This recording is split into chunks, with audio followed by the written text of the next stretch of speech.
हम मर गए तो सबको दफनाने की फिक्र होगी। हम मर गए तो सबको दफनाने की फिक्र होगी। किसी को कब्र की तो किसी को ले जाने की फिक्र होगी। मेरा नाम पुकारा जाएगा मस्जिद के मीनारों में। मेरा नाम पुकारा जाएगा मस्जिद के मीनारों में। कहीं देर ना हो जाए, जनाजे की फिक्र होगी। पहले रोते थे मेरे मरने के अफसोस में।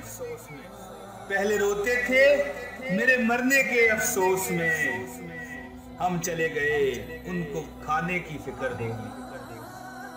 जो ही शाम होगी परेशानी बढ़ जाएगी। जो ही शाम होगी परेशानी बढ़ जाएगी।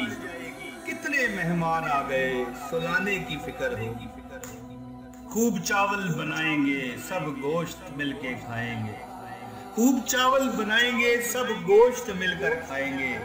सबको बरादरी में इज्जत बनाने की फिक्र होगी। हम मर गए तो सबको दफनाने की फिक्र होगी। किसी को कब्र की तो किसी को ले जाने की फिक्र होगी।